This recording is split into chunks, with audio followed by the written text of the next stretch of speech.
Aconteció en los días que gobernaban los jueces que hubo mucho hambre en la tierra. Y un varón de Belén de Judá fue a morar a los campos de Moab, él y su mujer y 2 hijos suyos. El nombre de ese varón era Elimelec y el de su mujer Noemí. Y los nombres de sus hijos eran Malón y Kelión.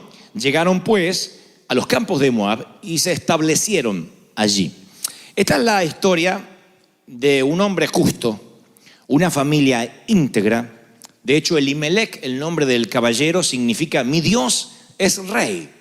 No narra la Biblia que esta sea una familia que estuviese haciendo las cosas mal. Son gente de bien, vecinos que uno quisiera tener al otro lado de la cerca. Esa gente que uno dice, me encanta la familia, presumo que si contemporizamos la historia, tienen un automóvil familiar, todos van a la iglesia cada domingo, no faltan en Easter, mucho menos en Christmas, en Navidad, tienen 2 hijos, es una familia tipo, modelo, 2 hijos muchachos, varones, juegan al fútbol, sanos. El papá no es un gran religioso, pero cree en el Señor. Es un hombre que lee la Biblia, un hombre de bien, no ha estafado a nadie jamás. Su esposa es una dama también de bien, se casó virgen con él es su primer novio. Presumo esto, digo, llenando los espacios libres que la historia me permite. Pero de pronto empieza a ocurrir algo que no estaba en los planes de la familia. Llega hambruna donde ellos viven. Ellos dependen del cultivo, dependen de la tierra, de la ganadería, y llega el hambre a la tierra por alguna razón. La Biblia no da mucha luz. Yo percibo que quizás sea por esto que les conté, que los enemigos venían, atacaban, les robaban las provisiones. No sabemos por qué, pero llega el hambre donde ellos están. ¿Por qué el hambre llega a la tierra de una familia íntegra? Es una pregunta que siempre nos hacemos. Cuando hablamos de hambre no tiene que ver necesariamente con querer alimentar el estómago. Metafóricamente es cuando tenemos que llenar solicitudes de empleo, cuando ninguna universidad nos acepta, cuando los médicos dicen que no encuentran solución, cuando una mala noticia irrumpe por la madrugada y nos hace añicos la agenda y el resto del calendario, cuando no consigues compradores para tu casa, cuando ningún abogado te da esperanzas, cuando el contador te dice que tendrás problemas con el IRS, cuando los caminos están cerrados por barricadas y te sientes frustrado por una puerta que se bloquea. Yo entiendo que a veces sentimos que estamos haciendo las cosas mal y eso trae ciertas consecuencias. Pero ¿qué le dice uno como pastor a familias que de pronto hacen las cosas hasta donde la mente les da medianamente bien y de pronto empiezan a vivir una crisis que puede llegar con nombre de enfermedad, con nombre de crisis financiera, valga la redundancia, de ruptura matrimonial, y te dicen, ¿sabe? La vida iba bien, todo estaba perfecto. Yo he hablado con matrimonios aquí que me dicen cosas como, hemos descubierto a nuestro hijo consumiendo drogas, jamás lo hubiésemos imaginado. Y uno mira al muchacho y dice, no es alguien que uno vería por la calle y diría, hey, debe pertenecer a una mara, tiene malas compañías, no es alguien todo tatuado, sin intentar discriminar a los que están tatuados, pero no es alguien que uno dice, wow, ya me lo veía venir. De pronto un niño que con todo el amor lo crió la mamá y le dio todo lo que ella considera él necesita para ser un hombre de bien, de pronto toma una bifurcación en el camino y se aboca a las drogas o al alcohol, o de pronto tiene otras inclinaciones sexuales que traen problemas y frustraciones a sus padres. Y nos empezamos a preguntar, ¿qué es lo que hace que aparezcan los vientos de frente? El Señor dijo, aquí tendrán problemas, en el mundo tendréis aflicción, pero confiad, yo ya he vencido al mundo. En los Hechos de los Apóstoles dice que estaba Pablo con los muchachos, con otros muchachos, otros discípulos, y estaban atravesando la región de Frigia, de Galacia, y dice, y el Espíritu Santo nos impidió que predicáramos, pero vino un viento de frente que no nos permitió avanzar. A mí me encanta leer esto de tanto en tanto, porque la Biblia dice en Apocalipsis que Dios es el que abre y nadie puede cerrar, y el que cierra y nadie puede abrir. Y a veces una puerta cerrada no es una interrupción del plan, sino una señal o un desvío hacia el verdadero plan de Dios. Son las interrupciones de la vida. Son esos momentos de hambre, piensen bien, los que nos llevan a posicionarnos luego en otro sitio donde jamás hubiésemos ido, no será causa de esa crisis, de esa tormenta. Steve Jobs, el creador de Apple y el CEO de Pixar, solía decir Entre otras cosas, cuando yo veo lo que he logrado para la humanidad, cuando yo veo a dónde he sido posicionado, siempre trazo una línea de puntos hacia atrás, y la línea de puntos me lleva a aquel momento donde perdí el empleo y estaba en un garage diciendo ¿qué voy a hacer? El salario fijo me había atrofiado la creatividad, pero de pronto el estar allá hizo que hoy pudiera yo estar en esta posición, pero fue aquella crisis la que me reinventó, la que produjo en mí un movimiento de reingeniería para posicionarme. Y la Biblia es eso, continuamente nos enseña de personas que fueron procesados en el desierto para llegar a presentarse como obreros aprobados delante de Dios. No queremos sufrir. Yo evitaría cualquier sufrimiento a mis hijos, les evitaría cualquier desazón, cualquier traición, pero no podemos protegerlos del bullying de la vida, porque eventualmente la vida los ha de golpear. Y eventualmente vendrán situaciones de riesgo y vientos de frente. Eso es parte de la vida y ignorar eso es como ignorar la muerte. Yo siempre digo, no puedes ignorar la muerte. Tú puedes enojarte contra ella, maldecirla, pelearte, pero no puedes ignorarla porque la muerte es parte de la vida. Hacia allí vamos todos y tenemos que resolver dónde vamos a ir luego que bajemos al sepulcro. Pero la muerte es parte de la vida. Y como digo siempre, no todos los que han muerto realmente han vivido. Vivir significa descubrir el propósito de la vida. Cuando descubres el propósito de la vida, enfrentas batallas, enfrentas vientos de frente, porque sabes que esas son las materias para recibirte. De otro modo es querer ser médico, querer o soñar o anhelar colgar un diploma en la pared y evitarte el estudio. No puedes evitarte las materias de la vida que eventualmente van a venir. Hasta Jesús tuvo una puerta cerrada. Él en el huerto de Getsemaní pide una salida para la cruz. Él no quiere ir a la cruz. Él sabe lo que va a ocurrir y no quiere sufrir. Es Dios, pero ahora está en un cuerpo de hombre. Y él dice, no, si puedes, pasa de mí esta copa. En otras palabras está diciendo, ¿estás seguro, Padre, que no hay un plan B? ¿No hay otra forma? ¿No hay otro que podría morir en mi lugar? Judas sería una buena opción. Y Dios le dijo a Jesús no en Getsemaní, para decirnos sí a nosotros para las puertas del cielo. Y si no hubiese dicho no a su hijo, nosotros, entre otras cosas, no estaríamos aquí hoy. Hasta Jesús tuvo una puerta cerrada. Los vientos de frente eventualmente van a venir. Y no estoy diciendo con esto que te quiero poner triste, por el contrario, sino que cuando viene el hambre, tienes que saber bien dónde estás parado, porque puede que tomes una decisión que te cueste consecuencias que luego no puedas desdibujar, no puedas borrar. Esta familia son los Flanders de los Simpsons. Hacen todo perfecto, pero viene el hambre y toman una decisión que les costará mucho más que simplemente una mudanza. Ellos se mueven de la tierra donde Dios los puso, se van de Israel. La Biblia no dice que Dios le haya dicho algo como muévanse de donde yo los puse. Es tiempo de que vayan a buscar comida a otro sitio. No tienen una orden así, simplemente dice y se movieron a las tierras de Moab. En Moab no habita Dios. En Moab tipifica una tierra, un territorio que no es santo, es un territorio pagano. Allí viven los enemigos y allí se van ellos porque oyeron que ahí sí había comida. No le están preguntando a Dios qué hacer. ¿Qué tal si Dios quería decirles algo como permanezcan, firmes, aguanten? No es el tiempo de moverse. Pero ellos no le consultan a Dios. En todos los órdenes de la vida hay que permanecer. Si levantas un negocio y cuando tienes el primer revés financiero quieres cerrar, entonces no eres un hombre ni una mujer de negocios. Eres un pusilánime que intentaste jugar al empresario, pero naciste para empleado. Si es que no vas a soportar los avatares que tiene las idas y vueltas del dinero. Y cuando vienen las crisis y los problemas, uno tiene que saber bien dónde Dios te pone. No te muevas de donde Dios te colocó, donde Dios te plantó, sin saber que realmente tienes una orden divina de bajar de la barca. Porque esta familia vive una experiencia familiar miserable.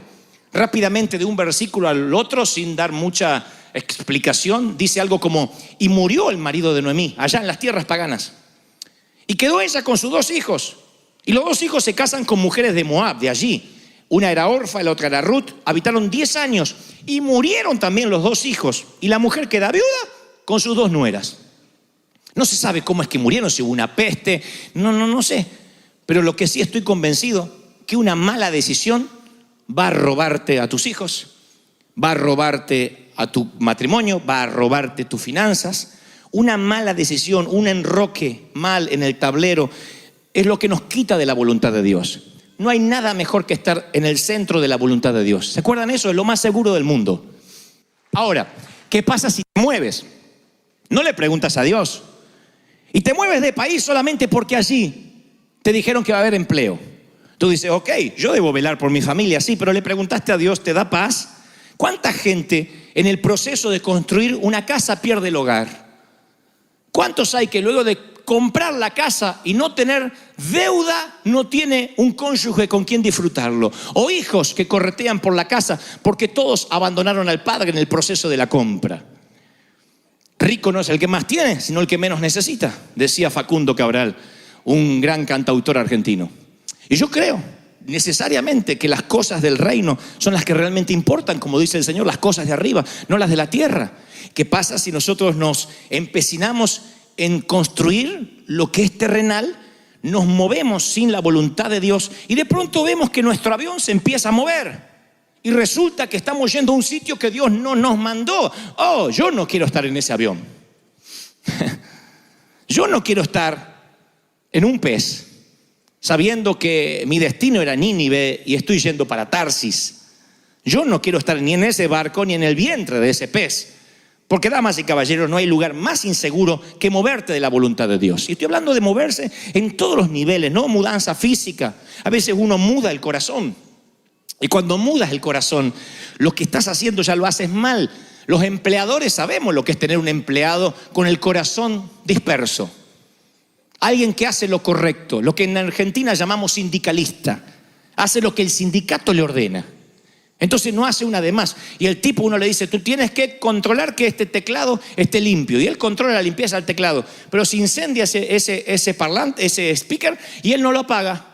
Y dice, ¿no ves que hay un incendio? A mí no me pagan para eso. Tú dices, no te pagamos para eso, pero deberías hacerlo como hombre de bien. Pero no hace la milla extra porque su corazón ya se mudó.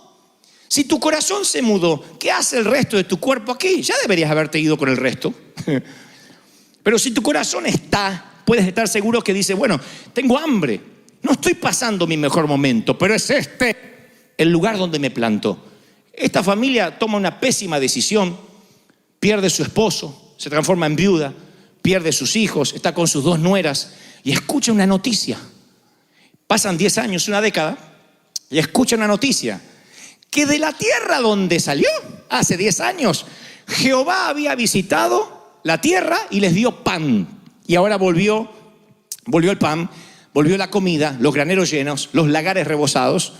Y cuando ella se entera de esa noticia, hay 2 cosas que hace para que ustedes no se depriman. Porque ella primero se entera con sus nueras que Dios visita la tierra. Y entonces, de pronto, ella dice, esto es lo que haré. Inmediatamente dice, y entonces se levantó. Se levantó. Eso habla de que estaba, no sé si literalmente o metafóricamente, estaba tirada por el piso. Porque cuando uno pasa mucho hambre en cualquier ámbito de la vida, uno tiende a bajar los brazos. Entonces dice, ella se levantó. Y alguien hoy, esta mañana, tiene que escuchar esa palabra. Lo primero que tienes que hacer es casi infantil, pero tienes que levantarte de tu situación. No te quedes allí. Dios dice, no te entregues, no bajes los brazos. No puedes ayudar a otros si no te levantas primero. Tienes que ceñirte, levantarte y decir, hasta aquí pasé hambre, pero nunca más. Tienes que levantarte.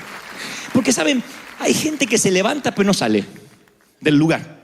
Porque hay gente que crónicamente vive lo mismo. Y uno dice, puede ser. Yo se los conté. ¿Vieron que hay mujeres que eligen mal sus esposos, sus parejas, sus relaciones? O hombres también que eligen mal.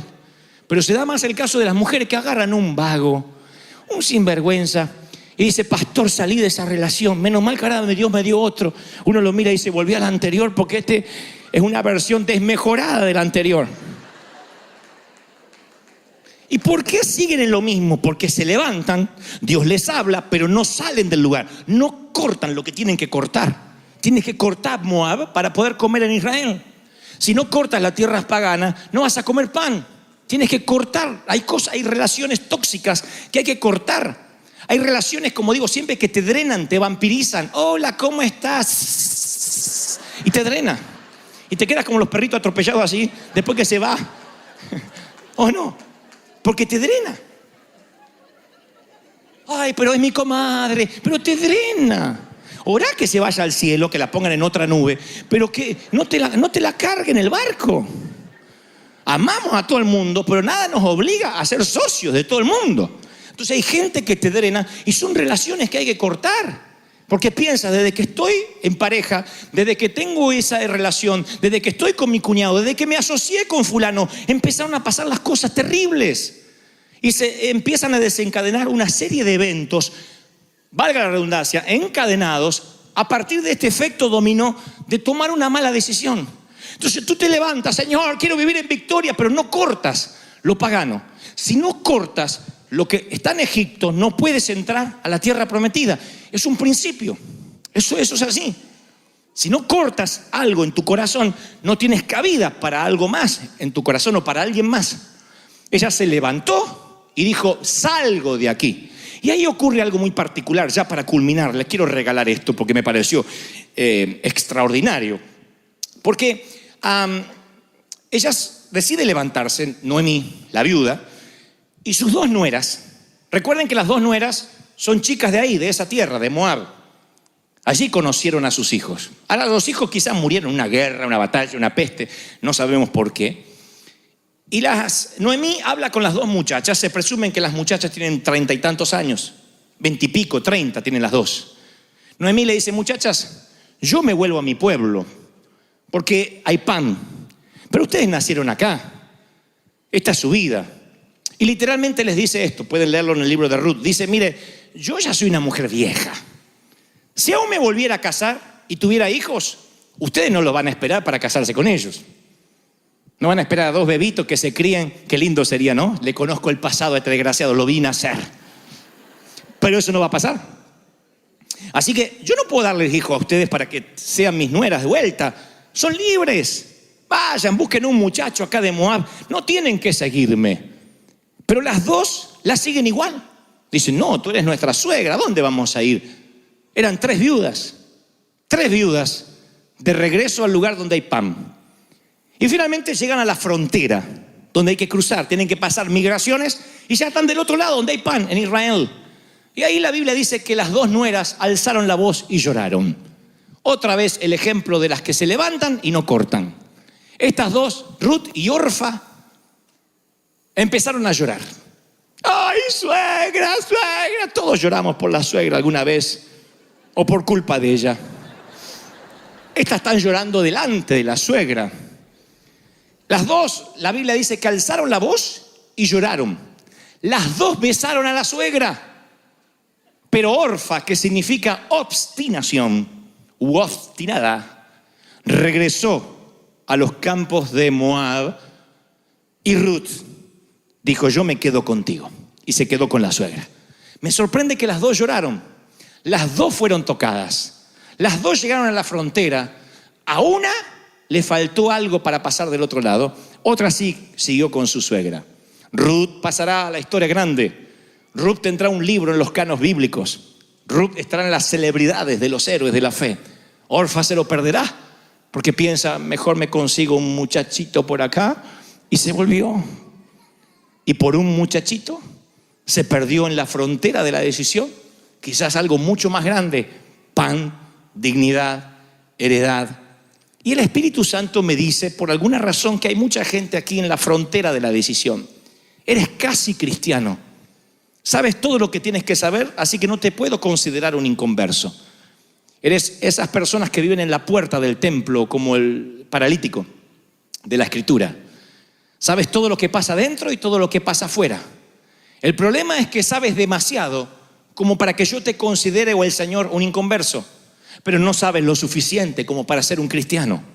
De tanto en tanto haces una promesa, vienes, haces un par de oraciones, eres un hombre o una mujer buena, pero no alcanza. Estás en la frontera de la decisión, lloras como todo el mundo, pero a la hora de la hora tú te regresas para atrás. Y siempre que te quedes en ese sitio donde debes cortar, vivirás bajo maldición porque tienes la oportunidad de acercarte a Dios. Esas oportunidades no llegan siempre. Dios dice, este es el momento de tomar una decisión. Si la dejas pasar, entonces quizás no haya otro día como hoy. Una oportunidad de cruzar la frontera, de buscar pan, No hay datos de lo que pasó con Orfa. Orfa desaparece de la Biblia. La Biblia no pierde tiempo con gente que no toma decisiones.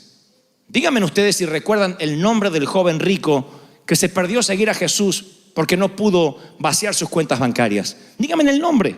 Puede ser que nadie haya registrado el nombre, no hay escribas, no hay discípulos, no podían haber anotado su nombre, debió haber tenido un nombre, un apellido. La Biblia consideró que no es importante registrar el nombre de alguien que se pierde ver al maestro caminar sobre las aguas o resucitar a Lázaro por ser tan miserable que lo único que tiene en el banco es dinero. La Biblia no pierde tiempo en dar su nombre. No hay nombres aquí de los anónimos que se volvieron atrás. Y muchos andaban con él, mas cuando vieron que era dura la palabra de Jesús, volvieron para atrás. Muchos, es todo lo que oirán, muchos. No hay nombres, no hay apellidos. La Biblia no pierde tiempo en registrarlos. Y si aparecen en algún momento como actores de reparto, desaparecen como Orfa y no se vuelve a saber de ellos.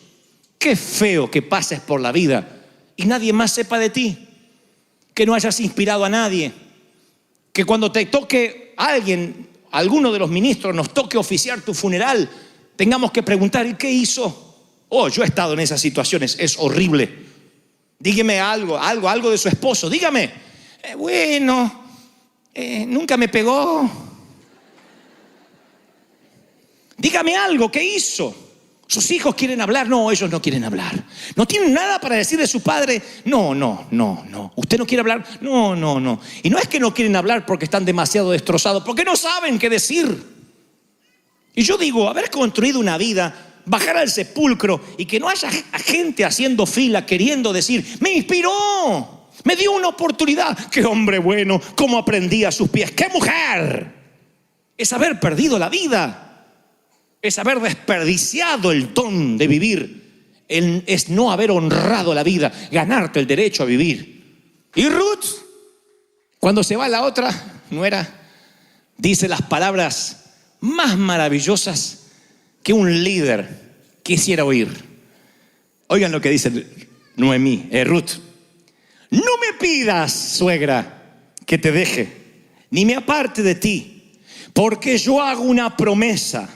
Escuchen si esto no es lo que un suegro quiere oír, una suegra quiere oír, un papá quiere oír, un pastor quiere oír.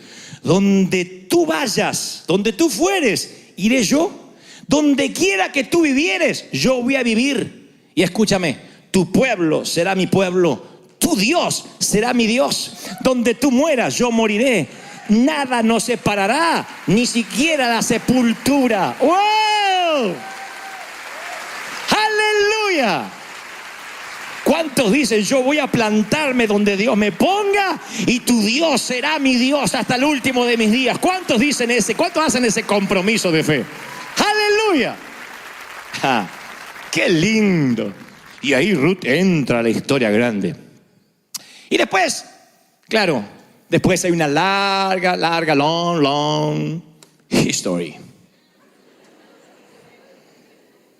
¿History long?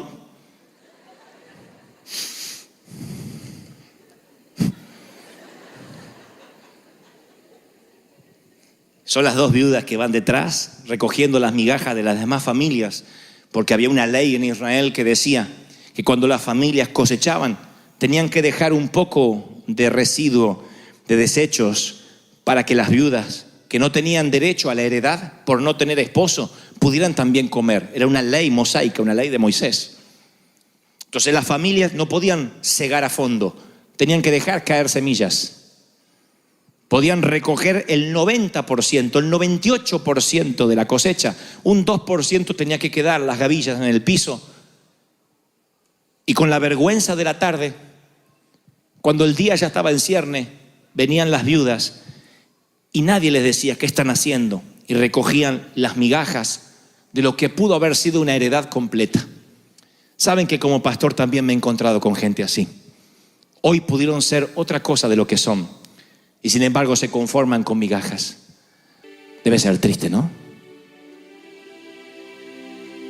Digo, debe ser triste llegar a los 40, a los 50, a los 60 y ver que ya no puedes volver para atrás. Ver que no puedes cambiar la vida. Que lo que está escrito está con tinta, que no lo puedes borrar. Y entonces dices: Señor, ¿y qué me queda? Migajas.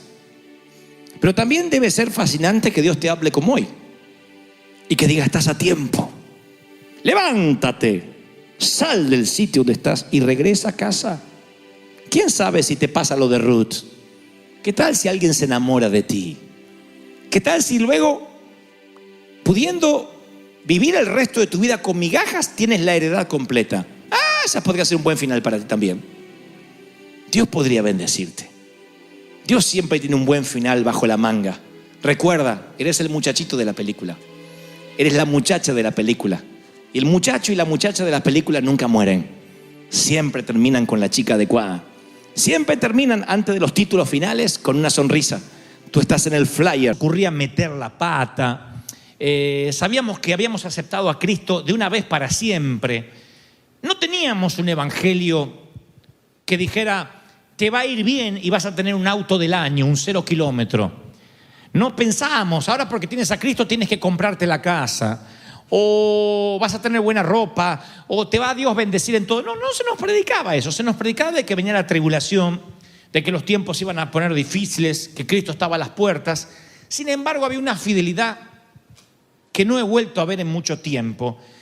Y muchas veces, ahora a esta edad, me pregunto si ese evangelio que heredé es el mismo que hoy estamos viviendo. Era horrible congregarse, aburrido, pero estábamos firmes porque habíamos descubierto algo que se fue perdiendo con los años, y este es el punto. ¿Qué es lo que se fue perdiendo? ¿Qué dimos que hoy la gente no ve? Para esto le preguntaba al Señor: ¿qué quieres que le diga a tus hijos este domingo? Y Él me decía: quiero que los lleves a las Escrituras, a una cárcel en Filipos. Hay un episodio donde Pablo y Silas están en una celda, en lo más profundo de la celda, en la parte más baja, dice las Escrituras. Son los días en que las buenas nuevas eran noticias frescas. Todavía no había iglesias como esta. Y ahí hay dos tipos, Pablo y Silas, encerrados en una celda. Y el punto principal es que están cantando. Ellos dos están cantando. Están haciendo un evangelio subversivo, transformador, cantando. Antes que termine el día, el carcelero, el centurión romano que cuida las puertas, va a estar de rodillas, temblando y suplicándole a estos dos hombres: señores, ¿qué puedo hacer para ser salvo? En cuestiones de unas horas, el carcelero rogará por la salvación. A lo que Pablo responderá de una manera sencilla, escueta y explícita: cree en el Señor Jesucristo y serás salvo tú y tu casa, toda tu casa. Tal cual era el evangelio como yo lo abracé hace 43 años. En primera instancia, no quiero hacer el evangelio más complicado que eso. Yo quiero conservar la profunda simplicidad de ese evangelio por todos los tiempos. Pero la pregunta del día es: ¿qué vio ese carcelero en Pablo y Silas para que él se postrara de rodillas? Ahora le voy a relatar los acontecimientos. Y dijera: quiero ser salvo, quiero lo que ustedes tienen. ¿Qué es lo que vio? ¿Qué tenía Pablo y Silas? Yo creo que Pablo y Silas son para él todo lo que los cristianos deberían ser en el mundo. Un olor grato, la fragancia de Cristo. Pero ¿a qué huele Pablo y Silas para que desesperadamente el carcelero anhele ese perfume? Esa es la pregunta, ese es el quid de la cuestión y el punto de inflexión esta mañana. Vamos a convenir algo. ¿Por qué estaban en esa celda los muchachos? Porque hay de los que pueden pensar: bueno, capaz que estaban presos porque hicieron un lío y se lo merecían. Capaz que los agarró la migra o andaba sin papeles. No. Esto es así. Pablo y Silas están predicando. De pronto pasan por una ciudad. Había una adivina, alguien que por lo menos hacía este oficio de adivinar el futuro. Podía ser una embustera o no, pero la Biblia dice que tenía un espíritu de adivinación. Y había dueños de esa mujer, porque la mujer era una esclava, que capitalizaban ese don. Entonces la mujer adivinaba el futuro y había alguien que cobraba. Era una suerte de trata de blancas, pero en tema de adivinación y no de sexo. Y esta mujer, cuando ve a Pablo y Silas, el espíritu inmundo que estaba en ella se subyugó. Y esta mujer decía: escuchen a estos hombres que predican al Cristo verdadero. Eso iba ella diciendo antes que ellos lleguen. O se ponía delante y decía: silencio, ellos tienen al Cristo verdadero. ¿Qué hace Pablo? Le molesta que esta mujer que dice que tenía un espíritu engañoso fuera delante de ellos. y dice: ordeno al espíritu que está en ti que salga fuera. Y la mujer es liberada de la opresión demoníaca. Pero se le arma un lío a Pablo y Silas porque los tipos que capitalizaban la adivinación de ella, los que cobraban por la adivinación de su esclava, se le pusieron locos porque les arruinó el negocio. Cuando les arruinó el negocio, lo fueron a denunciar a los magistrados. Estos dos están alborotando la ciudad. Y entonces, por reprender un espíritu y por hacer salva a una mujer de su opresión, Pablo y Silas van a dar con sus huesos en la cárcel. Y por eso, sin derecho a un juicio justo, sin mediar una apelación, fueron azotados, dice la palabra, en público, desnudados, flagelados, humillados y puestos en la cárcel. Si el carcelero sabe esto, sabe que son dos tipos inocentes. ¿Qué hace un inocente en la cárcel? Lo que harías tú y lo que hago yo. Yo no paro de gritar en toda la noche: soy inocente, no soy yo no soy el hijo del Chapo. Yo empiezo a gritar, ¿no? Pero el carcelero ve dos hombres inocentes que tienen todo el derecho a maldecir y a murmurar, como inclusive los culpables que van a parar ahí.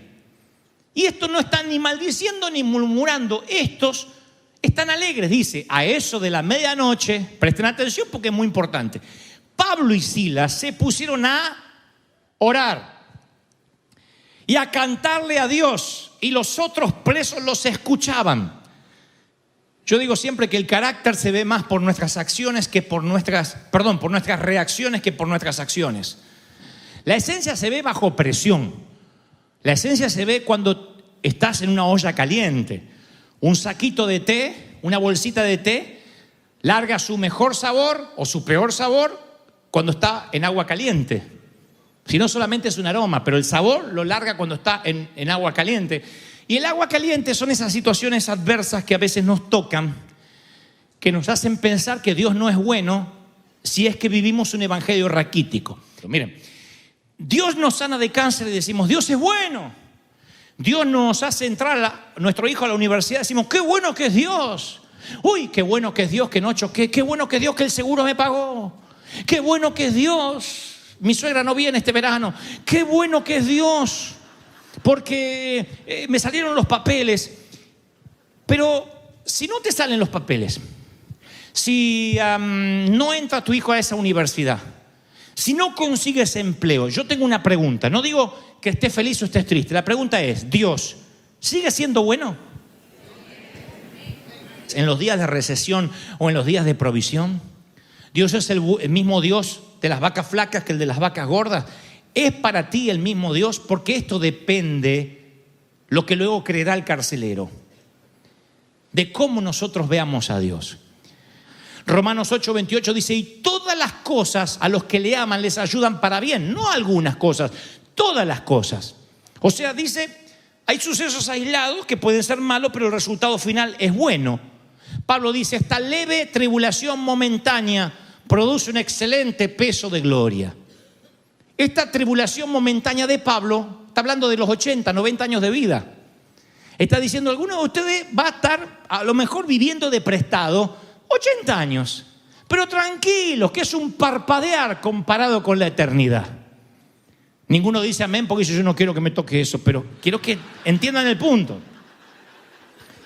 Si no, estaríamos diciendo que el que está confinado a pastillas para el colesterol, el que todas las noches tiene que tomar una pastilla o inyectarse insulina o subirse a una silla de ruedas desde la cama, estaría condenado a que no tiene el evangelio verdadero.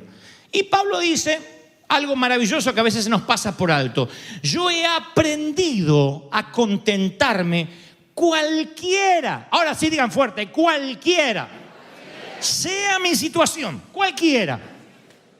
Y dice Pablo: sé vivir humildemente, sé tener abundancia, en todos estoy enseñado. Pablo dice: el contentamiento es una habilidad aprendida, practicada a propósito, como alguien que desarrolla la actividad de tocar el piano. El contentamiento no es el resultado de las circunstancias, es el resultado de un estilo de vida intencionado. Yo voy a estar contento, me va bien o me va mal. Entonces, una iglesia sólida, ¿cuál es? Aquella cuyo pastor les dice: vamos a orar para que tu estatus legal se arregle. Pero si se arregla o no se arregla, recuerda, Dios sigue estando en el trono y tú vas a ser fiel porque Él te compró con vida eterna. ¿Sí? Vamos a orar para que Dios te sane. Pero si Dios decide no sanarte, tú vas a alabar y adorar igual. Aprender a contentarte. Ahí es cuando algunos decimos, bueno, entonces que Dios me explique. Si Él me explica por qué estoy sufriendo, entonces yo lo voy a entender. Ahí es cuando yo digo que si crees que una explicación aliviaría tu dolor, tu esperanza no está en Dios, tu esperanza está en la explicación. Y Dios quiere que Él sea tu esperanza. Si vas a la tumba queriendo entender la razón del dolor, es que no confías en Dios. Las explicaciones son un sustituto de la confianza. Y tú dices, ¿por qué? ¿Por qué Dios no me sane y ya? Hay explicaciones que nos las dará de este lado de la eternidad y hay otras que entenderemos después. Pero si tu fuente de alegría es tu sanidad, si tu fuente de alegría, tu elixir de la juventud y de la alegría es tu prosperidad, el auto que conduces, la casa en la que vives, el día que tu fuente de la felicidad empiece a ir mal, tú dejas de estar alegre, te pones triste y Dios dice, ¿ves? Tenías idolatría en tu corazón. Tú dependías de lo que tenías, del auto que conducías, de la casa que vivías, de la ropa que vestías. Si la base de tu felicidad es tu vocación, tus relaciones, tu dinero, entonces sufrir te quita la fuente de alegría. Pero si tu fundamento es Cristo, te vaya como te vaya, si tu fundamento es el Señor, oigan esto, tú estás en una celda como Pablo y Silas y cantas. Si tu fundamento es real, tú te congregas como hace 43 años en una iglesia donde llueve más adentro que afuera, sin baño, embarrado hasta los ojos, y sin embargo cantas con una alegría que jamás he vuelto a ver en nuestra congregación. Nosotros hablamos de un Cristo, en nuestro caso, los Gebel, que a mi mamá le había devuelto la vida eterna, a mi papá le había quitado el alcoholismo, los había hecho libres de adicciones y eso era lo más importante. Él tenía que seguir trabajando de carpintero, mamás creando hijos. Cuando Cristo llegó a nuestras vidas, seguimos nosotros esperando una vez al año que papá cobrara un extra salario llamado aguinaldo para que comprara duraznos en almíbar. Teníamos ya a Cristo y compartíamos un durazno entre 4 personas. Teníamos a Cristo y había que salir a bombear agua para bañarse una vez cada semana. Teníamos a Cristo y cuando llovía se inundaba todo el barrio. Y decíamos, ¿cómo vamos a ir a la iglesia? Y en bote, hijo. No estaba en debate si se iba o no se iba. Porque nuestra alegría no estaba fundamentada en lo que teníamos, lo que comíamos o lo que conducíamos. Nuestra alegría era, Cristo nos salvó la vida, no íbamos al infierno y ahora cuando nos muramos nos vamos al cielo. Lo que pasaba del cielo para acá era extra, era tips, era la propina. Lo importante es que estábamos alegres, cantábamos en la celda y los prisioneros y el carcelero fueron testigos de 2 tipos así. El carcelero ve a 2 personas inocentes, flageladas, golpeadas, que están alabando a un Dios que todo dice que los abandonó. Él ve a 2 tipos alabando a un Dios que no tienen motivo para cantar porque no hay razón terrenal que lo justifique. Los golpearon, los desnudaron, los humillaron, están en el fondo de la celda y cantan. ¿A qué le cantan si están peor que antes? Y eso es lo que lo asombra. Eso es lo que asombra al inconverso. Al inconverso no le asombra el evangelio bulímico de prospera para que tu vecino vea que en tu prosperidad tienes a Dios. Porque a lo mejor el vecino te ve que te compraste un auto y dice, qué sé yo, será narco. Cara tiene. Pinta de narco tiene. Un día te mudas de casa y dices que los vecinos vean, que los inconversos vean que prosperamos. Y no, dirás, se ganó la lotería. No es lo que le llama a los ateos la atención ver nuestra prosperidad. Al ateo no le sorprende si terminaste los estudios. A lo que le sorprende a él es que vives en el mismo mundo que él, o quizás peor, y por alguna razón él piensa, ¿qué poder hay en el cosmos? Que este tipo, que no tiene razón para estar feliz, no deja de cantar. Todo el barrio donde yo vivía se sorprendía de que mi papá salía silbando. De la misma casita vieja y deshecha y viejita, él salía todas las mañanas. Y eso era lo que sorprendía a los vecinos. Había una alegría que era sobrenatural. Es lo que pasa en los funerales, donde hay un hijo de Dios involucrado, tanto en la muerte como en los que sobreviven. Cuando viene un inconverso, el sitio mejor para predicar el evangelio es en un funeral. Porque viene el ateo y piensa que te va a haber tirado arriba del cajón, destruido. Y sin embargo te ve dolorido, lógico, pero entero. Y te dice, no entiendo, ¿dónde sacas tanta paz? Y tú le dices, ¿cómo no voy a estar en paz si sé que lo voy a reencontrar pronto? Lo voy a echar de menos, pero nos vamos a ver pronto allá en el cielo. Y eso es lo que dice, ¿qué persona, qué poder hay en el cosmos que ante la muerte, aún en la celda más oscura, sigue alabando a Dios, sigue glorificando al Señor? Eso es el corazón del evangelismo. ¿Por qué tus seres queridos no se convierten? Porque no te ven feliz, porque no te ven contentos. Los carceleros solo se sorprenden cuando ven alegría, cuando no hay razón terrenal para tenerla. Eso es lo que sorprende. Eso es lo que sorprende al carcelero. Ve dos tipos que no tienen por qué estar adorando y están adorando. Ahora, en algún punto de los acontecimientos el carcelero se duerme, dice la Escritura. Y de repente se despierta por un estremecimiento brutal, un seísmo, una suerte de mini terremoto, donde el terremoto abre la prisión y rompe los grilletes. Tiene que haber sido fuerte en la escala de Richter, tiene que haber sido 7.8, 8.2 mínimo. De repente todo se mueve. El carcelero se despierta, ve lo que sucedió y como todo soldado noble que sigue al emperador, cualquier soldado noble de Roma sabía que si se te escapa un prisionero, directamente tu cabeza rueda por la arena antes del amanecer. La prueba está que cuando los ángeles liberan a Pedro de la cárcel, todos los guardiacárceles fueron ejecutados por el César o por el procónsul. Así que cuando él ve que las puertas de la cárcel se abren y él se despierta, ni se molesta en perseguir a los prisioneros, son muchos. Toma la espada, la desenvaina y está dispuesta a clavársela en un acto heroico, estoico. Y ahí Pablo grita, no te hagas daño. Todos estamos aquí. Todos. No dijo Pablo y Sila, los únicos dos bobos cristianos que nos quedamos, los demás rajaron todos. Todos estamos aquí. El carcelero pidió luz, pidió que alguien encienda una vela. Entró precipitadamente y se echó temblando a los pies de Pablo y Silas y les rogó, señores, ¿qué tengo que hacer para ser salvo? ¿Qué fue lo que ablandó el corazón? ¿Qué fue lo que lo estremeció?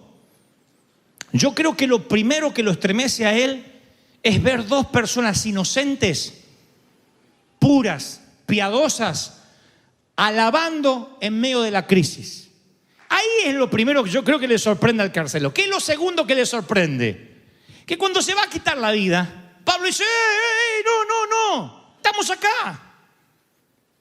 ¿Qué le importa a Pablo y Silas la vida de un extraño? Y es más, la vida de su enemigo. Y es más, quizá ese fue el que lo azotó. ¿Qué haría un creyente anoréxico? Está bien que se mate, aleluya, te vas a arder en el infierno por haber tocado al Hijo de Dios.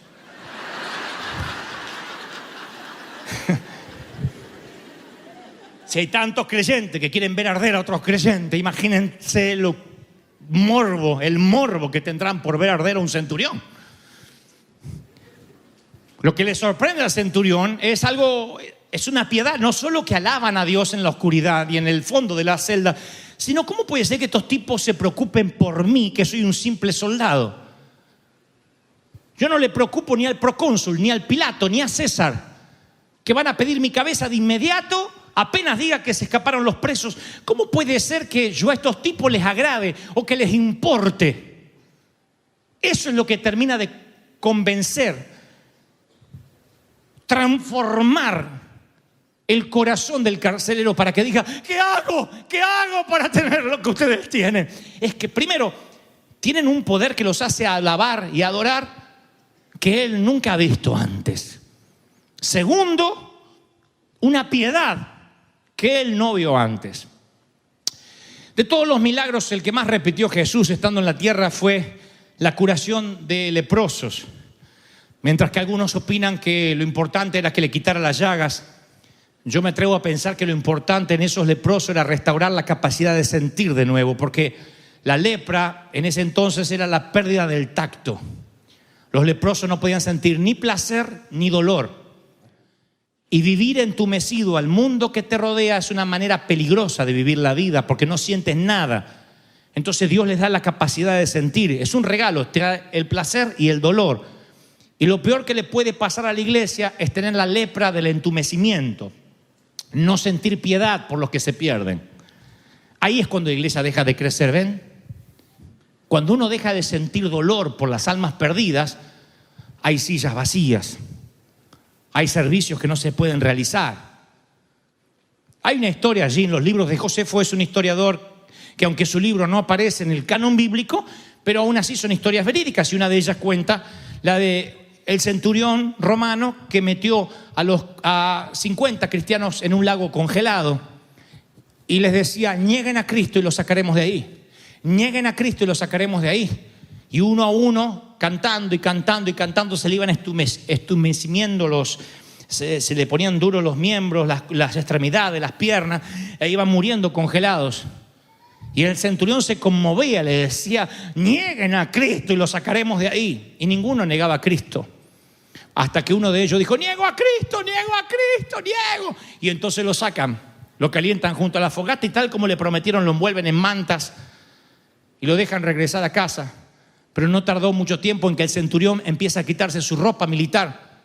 Y alguien le dice, ¿qué hace? A lo cual él responde, yo voy a tomar el lugar del número 50, porque en toda mi vida de militar nunca, jamás he estado sirviendo a un señor por el que valga la pena morir como esta gente.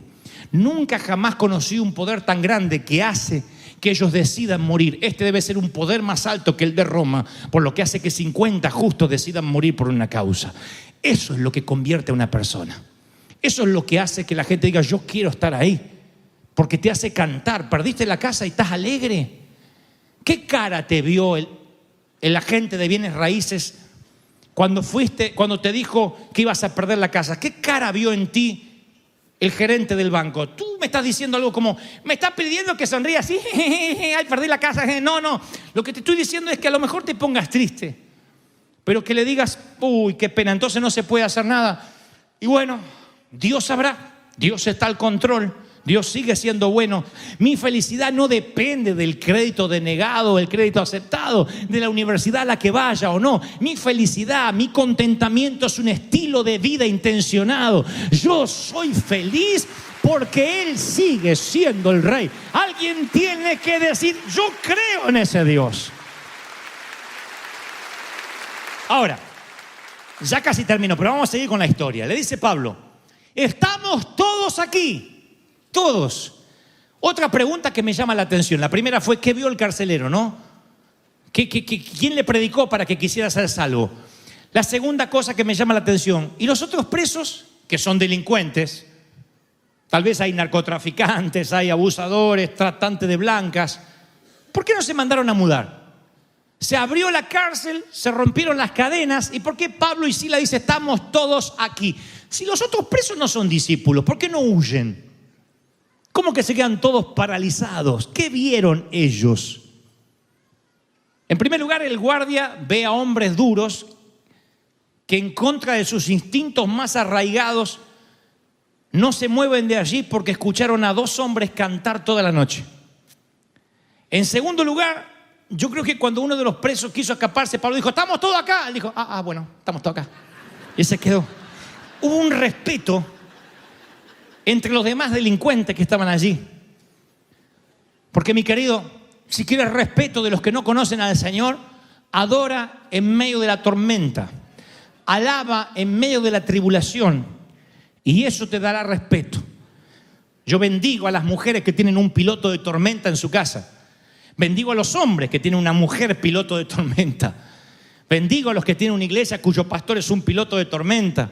Bendigo a aquellos que tienen un líder que permanece siempre tranquilo, sereno y te dice todo va a estar bien. Eso hace que la gente te respete más. Diga, no sé cómo se la va a arreglar, pero vamos a salir. El inconverso dice, yo quería escaparme, pero ante Pablo y Silas que dice que todos estamos aquí. Lo más probable es que hubo una reunión de adoración aquella noche y que todo el mundo quiso ser salvo, porque un Dios así tú lo quieres tener para ti, para tu familia.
like whispers in the night. In this all-rock lullaby, we find the light. Through the haze of synth and guitars cry. In this indie rock reverie, we fly. Let the digital sun, they haunt my soul. In this experimental dream, I'm whole.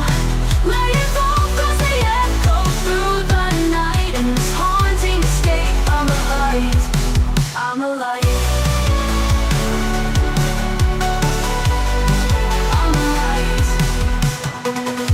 Of the neon sun, we find our way, we're not undone. In the echoes of the layered heart, we start again from the very start.